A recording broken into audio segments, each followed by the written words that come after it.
Hey, for all the real investors here, this is Nir. I'm here with Andrea, leasing agent, doing property management and basically in the role of leasing properties that we work together here in Cleveland. We obviously see the leasing, Andrea, once we first buy a property and renovate it, and then in the turnover when we switch tenant. So I want to ask you, like, process-wise, let's say an investor purchases a property and he has it under rehab. What is the best timing to start engage property management and leasing agent into the process? Generally, through our weekly updates, we are in contact with construction to see the process and how that's moving along. Obviously, we want to try to get it marketed and ready as quick as we can.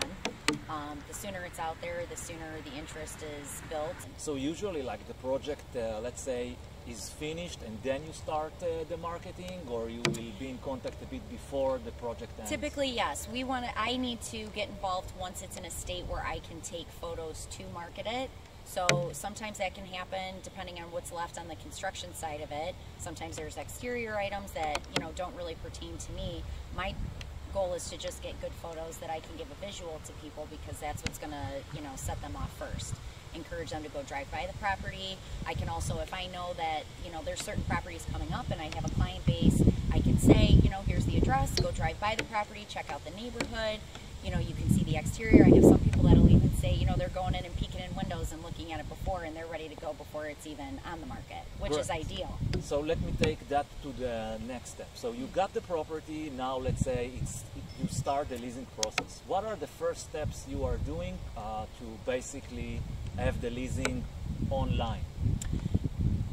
So the photos are taken, they're uploaded, the listing is set with, listed amenities, obviously the best photos that we can get to showcase the property, and then the, emails come through, phone calls, all the information and contact information is there. They reach me via, whether it's email, they can contact me directly, they can also reach out through property management, and so forth. So once that's set, there's criteria that we initially want to meet or want to set for them so that they know what the expectation is before, and then it's just a matter of meeting them at the property and getting a feel for who they are. So before we get into the actual showings, basically the result of the first step, and this is also for international investor, it can be not just international, it could be like out of town, out of state, and obviously out of country, but not present physically for the investors to understand the process. The first stage results in, like, they can actually go into any listing board like Zillow, Realtor, etc., and they can see their property listed online, correct? Mm-hmm. Yes. And one thing that is very important, and you mentioned it, and I think for investor you can, like, gauge when you see the property how the photos look like, because the local people who are looking for the property, that's the first thing they will look at when deciding whether to even proceed and make the phone call for the showings or not. So that's pretty much important. Very important. What kind of photos? Well, generally we are taking main areas. You're going to have your kitchen, your living room. It's set up in a sequence as such just to show what the property is. Obviously we're going to put in there the renovations that have been done, anything significant, whether it's painted throughout, what type of flooring. I mean, they want to know everything. Good. I think the principle is, for sure, the must-have are like the main areas. I would even add the exterior of the property to that. And the more photos you have, just sequence it, put it in the right sequence. The important one first, the main areas first. But thereafter, the more details you give, that's better.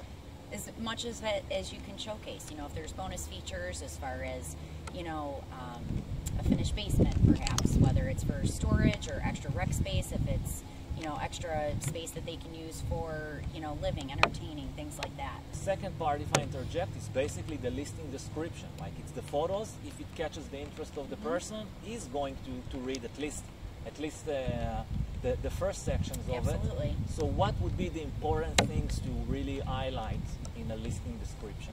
An eating kitchen, or maybe it's a smaller kitchen but there's an attached dining room. It really comes down to space. People want space.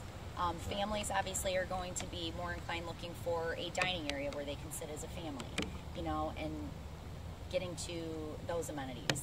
Bathrooms, you know, how many bathrooms? It's very common and typical to have one bathroom. So when we get one that's 1.5 or 2, that's a huge selling point for future tenants, for yeah. sure. Yeah, and I think another thing that we see from our experience is that, like on the listing boards, like for example in Zillow, many times they I guess they take it from the county website. If there is no record in the county website for central air, Yes. it will say no. But if you upgraded the property and you've added central air, not always you can just directly update the listing board records, and it might take time to update the county records. So it's very important you mention it in the text, like and up that you have the AC until it's being recorded in the county and then in the listing board. And that's usually always stated in there within the text as well.